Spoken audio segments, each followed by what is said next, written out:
Okay, so let's see.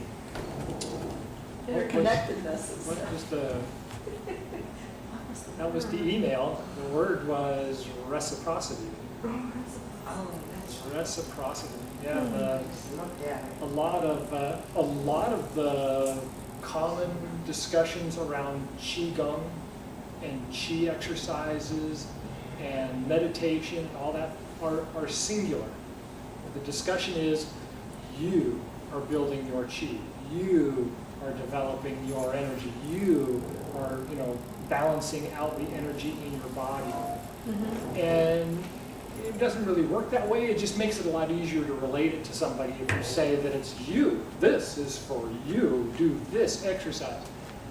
When the reality is that we're all interconnected. And we've heard it before, right? It's a huge web. Everything connects to everything else. If you remove this, then none of these things can eat. They all die, then all these die, then all these die. So we had some experience. We see some of these commonalities. But when we get into things like Chi Gung, and we get into energy and meditation and that kind of ephemeral reality, then things are actually even more connected. If we, right now, were to walk into a rainforest someplace, it just changes your whole demeanor. Your whole character all of a sudden changes.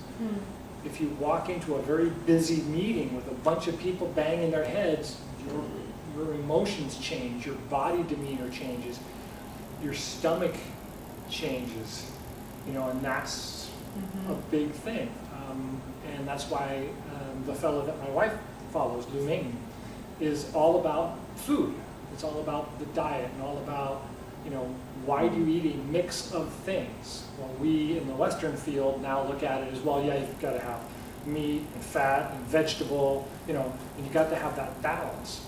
Where in the Asian, Chinese, and some of the Eastern philosophy, well, you have to have sweet and sour, and you have to have bland, and you have to have sharp. You've got to have a mix of all of those because the body is using them to trigger different things in the system.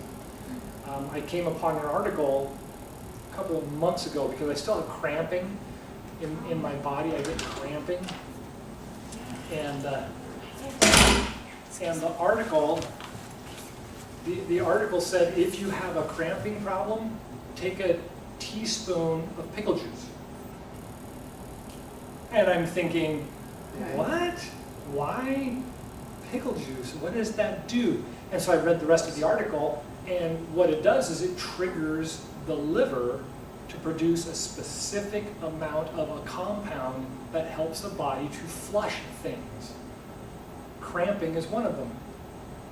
And then I talked to my herbalist, and he says, well, no, actually what it does is the liver triggers something in the body that balances out a hormone in the brain that stops misfiring neurons, which cause cramping. And I'm like, well, that's interesting, and so I did a little bit more reading on sweet and sour, bitter and bland, right? I did a little bit more reading on it, and it's very accurate that different compounds of food in our diet cause different organs to do different things, which release stuff into the bloodstream, which goes either to the muscles or to the brain, right, to manage the neurons and or the reactions to those things in the body.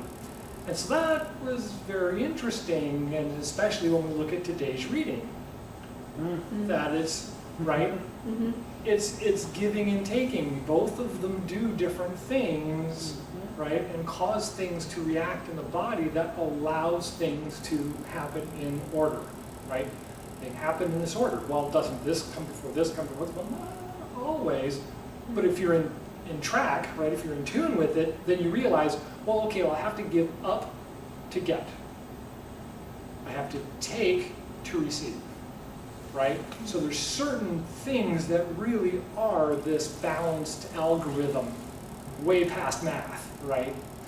That things have to happen. You do this in order to get this, and you get this to get that. But we're still looking at it from up here, looking down on it, going, oh, that's how that works. We're not in it. If we're in it, then it would be a lot more connected, a lot more balanced, and a lot more understandable. Because we're really in the black box. We've, since Leonardo da Vinci and the dissection of the human body to find that there are actually organs in there that do things, right? It's still a black box. When that person's dead, where'd the spirit go? What animated it, and why isn't it working anymore? We put it all back together again, but nothing happens. That's where Dr. Frank's. Clear, in the hopes of restarting it again. Well, it can't restart. So something else is there as well. So today's reading kind of brings us a little bit of connection to that. My story got a little sidetracked to what I was wanting to start on, but the idea being that if you go through the reading, you see that the eyes perceive other people's conditions. And yet, when people see our eyes, they see our condition. Right? I'm not making it happen. It's not happening. You're in. Oh my Right? God. It's always there. We either tune into it or we don't tune It's into wonky, but Oh, you see us? Hi guys. it. They're back. Happy Tai Chi. Yeah. That's okay. Sorry, That's okay. texts were out today. Go ahead. So, Continue. so we're already in the middle of the reciprocity kind of discussion. Okay. And so part of that reciprocity for Chi Gung is not really a matter of I'm going to stand here and I'm going to just absorb energy, right? You're right. I'm not building up Chi in order to get to this golden moment of enlightenment or strength or enormous power or all those kinds of things. What I'm really doing is I'm sharing my energy out.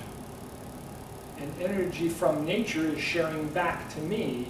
And the two of them find that balance point where they both interconnect with each other and smooth each other out. Does that make sense? Kind of like the meeting, the concept of meeting earlier. You walk into a rainforest, your demeanor completely changes.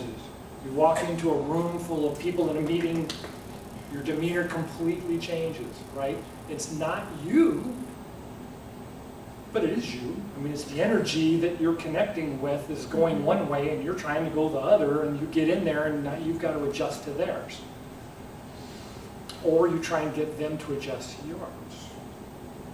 So that's kind of where we need to stop and think about, well, so am I just receiving energy from others? No. Well, we're giving just as much as we're receiving, but it's a matter of, are we doing things in a manner that is consistent with our intent, right, which we'll get to in a minute? Or are we just accepting what's happening in the room and moving on? And that's where we start running into trouble. We bump into a condition that's happening that we see can be better and it doesn't change. We need to get out of there because it's not changing. We're gonna. We need to remove ourselves from that. Now, we do that in a couple of different ways. One of them is putting on the armor, right? We do the closing exercise that shields us from just being, Mr. Open Heart. And, I walk into a room full of people and they're all upset and my open heart goes, right? And so, got to close that down so when we go into those kinds of conditions, say meetings specifically because it happens all the time in many different ways, we can reflect back and not just absorb all of that stuff. So reciprocity for the reading today kind of goes with what it said in the email. We're in spring. All you have to do is walk outside and take a deep breath. And you just feel better. You feel more alive. You feel more, is it because it's now warmer and it's not cold, right? Is it spring and not winter? Is that just the point? No, it's bigger than that. When we were in the winter, we could feel it. We were closed down. you know, we didn't want to go out, we didn't want to do things, everything was okay right here, everything's fine right here. Now spring is here and you're wanting to go out, right? You get that feeling of energies rising up in the body. So we really are kind of following this pattern of nature, the cycles of nature around us, and at each time we get different opportunities to reflect on what that means and how it relates to us. So reciprocity is a big part of spring. You must give to receive. If I don't plant, nothing will grow, or at least nothing I want to eat will grow, right? And so there's this natural give and take in all of the cycles, and this is the one that helps us to understand that what we plant, we will reap, right? What we sow, we reap. And so the exercises for the day are the same as the exercises we're doing. It's just our ability to look deeper into them and see how they work. So the last couple of weeks, what we were doing was getting back into the moving exercise and trying to just feel the connection in the body, reconnect to the energy around us, try to get it to smooth out. Well, now we actually have the opportunity to try and see how does that connect me to other things, and how am I offering up so that I may receive, right? So let's do the first couple of breathing exercises and kind of take a look at how that's working. Jeannie, can I get you over? We'll improve this as things go by. I should be into the wall. Okay. Okay. Just a So shoulder. we'll start in the standing position and just take a couple of relaxing breaths. Try to remember all the little nuances. Straighten the lower back and lift up the head. Bend the knees and connect the feet to the ground.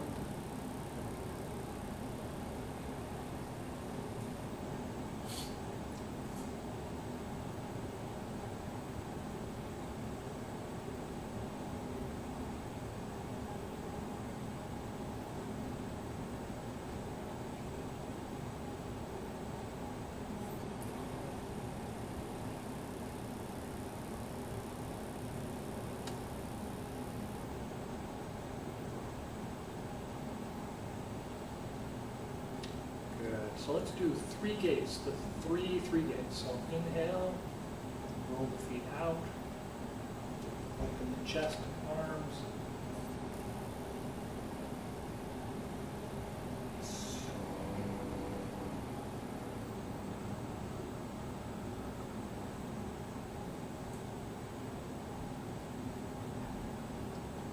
Two.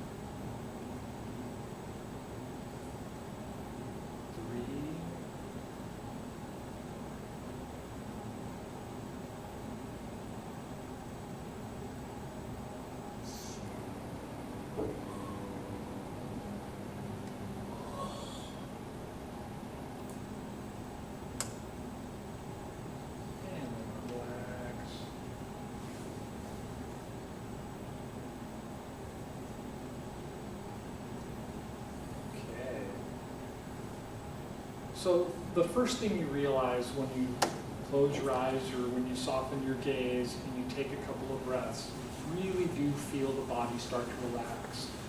I automatically feel the body fill up, but not without letting go first.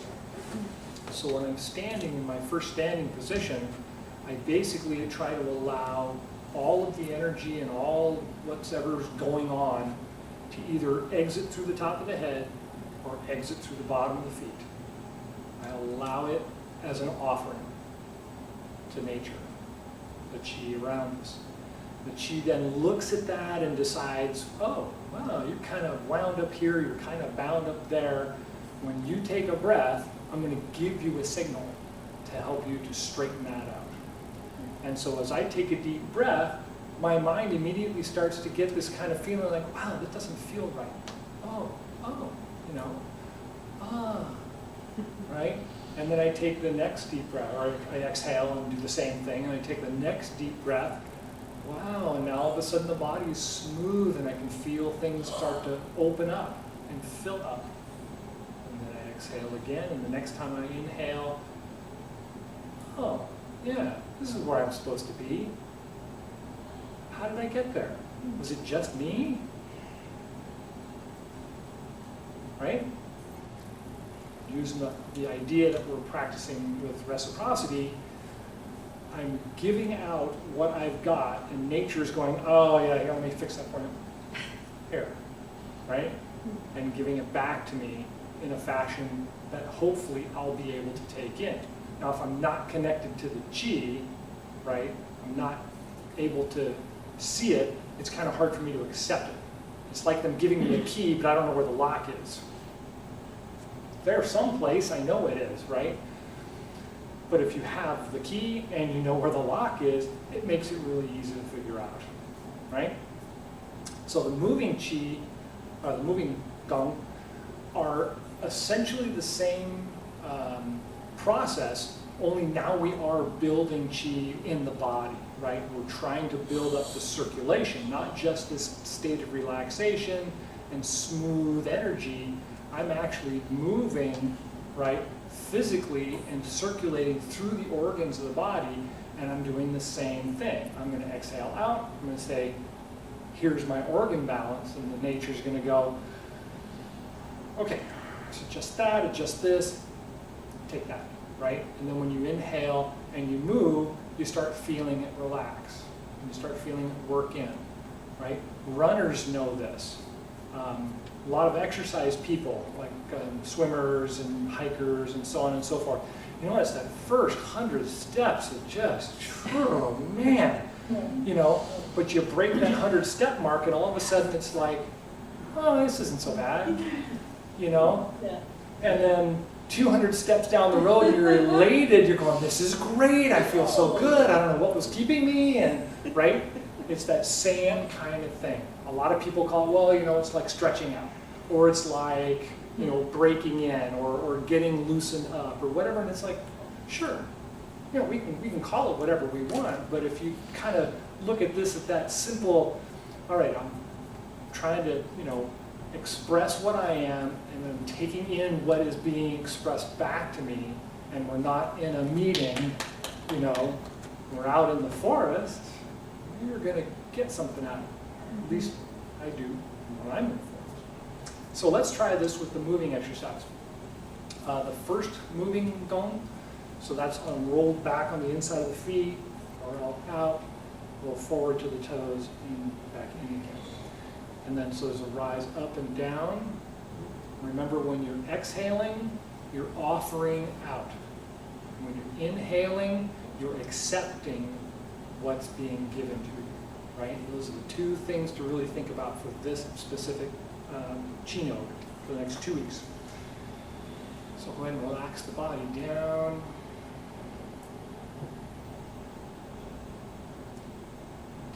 Take a couple of breaths and just relax the body back to that nice relaxed position.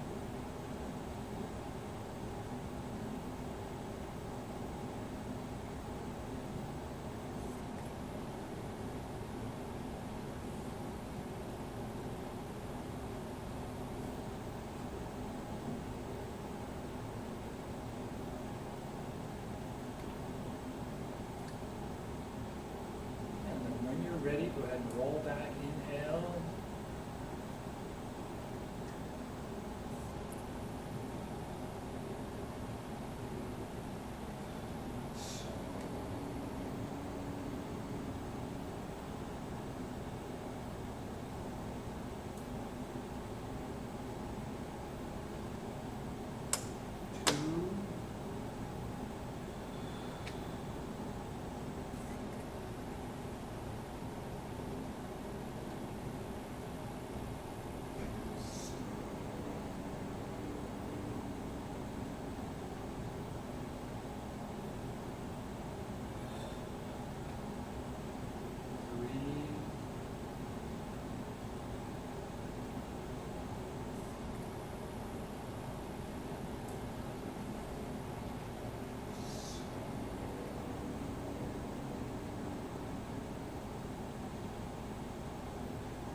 4.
So the body went through the same basic process, physical, emotional, chemical. You could tell the first couple of moves were a little wobbly and you were trying to get the rhythm and paying attention to me, and then after 3 or 4 you realize, okay, well I've got a cycle, I can feel it happen, and I'm just going to go with my cycle and we're going to work with that. That's the key, really. That is it. My instructor and his head instructor, which is one of the famous Chi Gung people from China, they're constantly saying, you know, this is the way it looks for me. This is not the way it looks for you. The basic stuff is the same. The chi is in the body position, the tongue on the tip of the roof of the mouth, or the tip of the tongue on the roof of the mouth. You know, all those things are consistent, right? But it's how you move your body is up to you, because you're receiving instructions. Don't just listen to your brain and go, well, no, I need to do it like this. I must do it like this. And now you're defeating the purpose, right? The idea is getting into the rhythm that your body naturally has with nature. That's that whole reciprocity thing, right? But you must let go of the brain and the body saying, oh, I have to do it this way. Really? Because communication is always key. And we're always told that from a young age all the way up. And so if we actually take that out and plug it into where we are here, it still makes perfect sense. It just was too limited before. You know, you have to have communication, right? That's how this works. Well, what if that communication was just everything all at once? Well, you can't stand in a room full of people talking and hear all the conversations. So obviously there's a lot more to it. But when you settle down and you get into this kind of relaxed state and feeling the energy around you, you can hear a lot of little conversations going on. They're not real conversations, but you can feel the energy, right? And the energy is coming from everything. It's not just this desk is sharing its energy with me, or the floor, or that light bulb. You know, all of them, they're all having a conversation and they're all in tune. I want to be in there too. how do you do that? You know, right? You've got to offer up your connection so that they can say, oh, yeah, yeah, here. And after 2 or 3 of those breaths, then you really feel it. Oh, yeah, well, that feels much better. I'll do it like that. Something's telling you something. All we got to do is figure out what they're trying to tell us so we can work with that. Okay. So any questions about how that might work in your world compared to my world?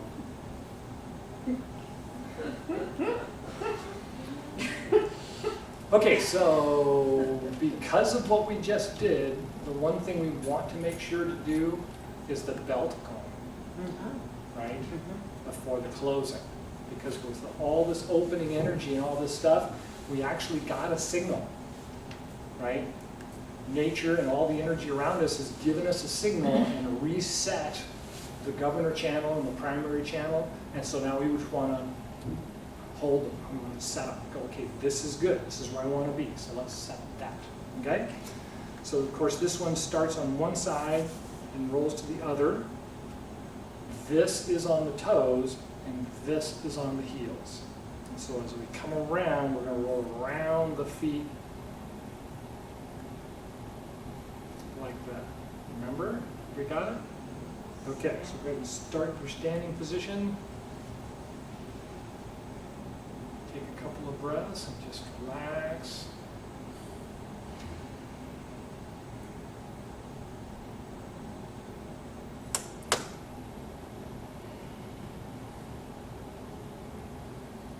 And then when you're ready, roll across the front as you inhale.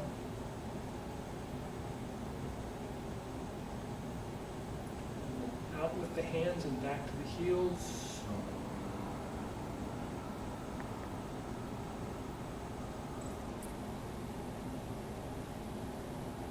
2.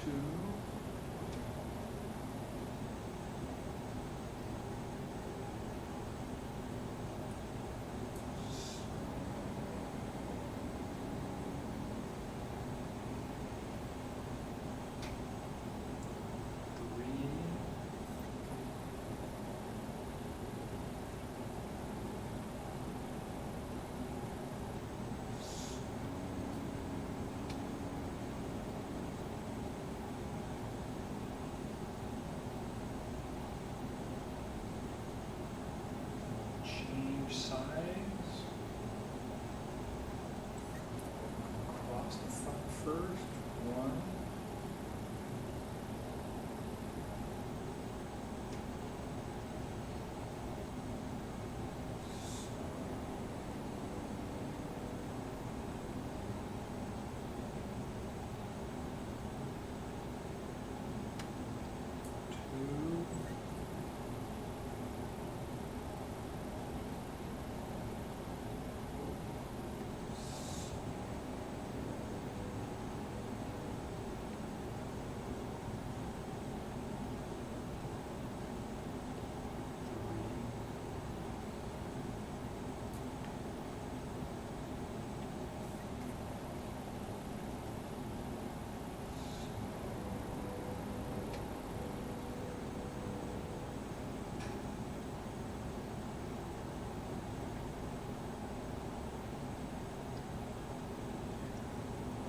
Standing position for a couple of breaths, and then we'll go right into the Chi Gung, the closing Chi Gung.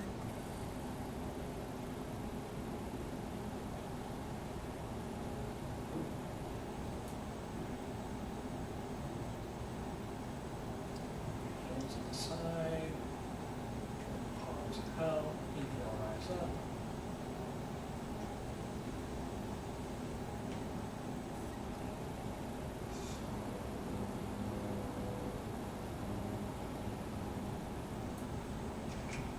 Breath upper dantian and Mima.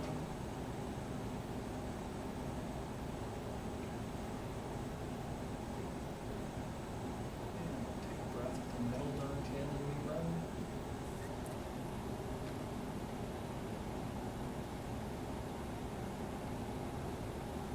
And then take a breath with the bubbling spring points at the bottoms of the feet. Feel the energy down to the ground with huge roots. Feel the small plant rising from the top of the head, the black wing.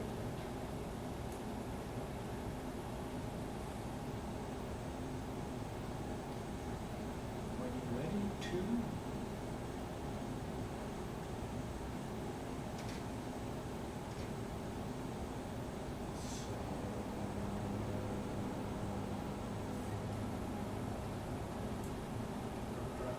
heart and lungs.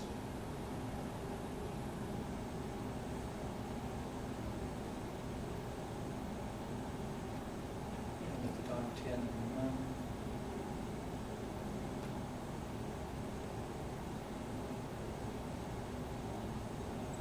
And bone spring points and bones of the feet.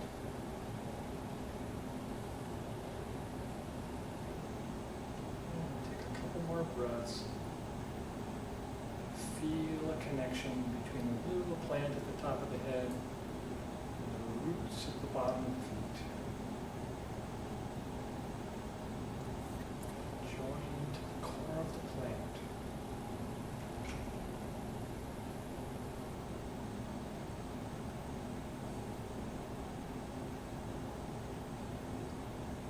When you're ready, 3.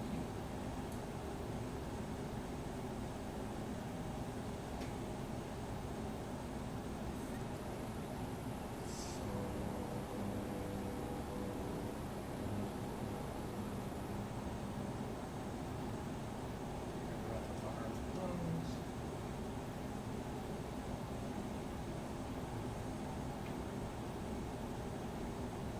And the Dantian and Mun.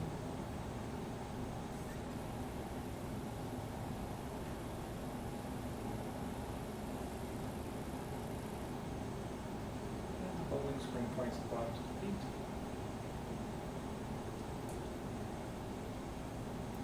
A couple more breaths. Just feel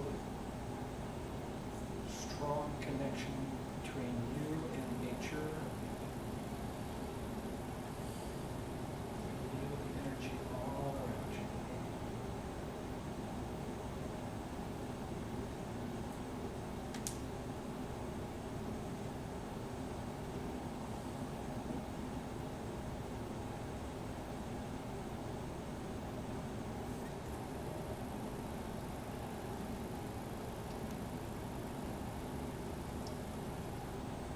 All right.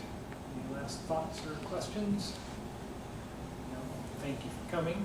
Have a lovely day.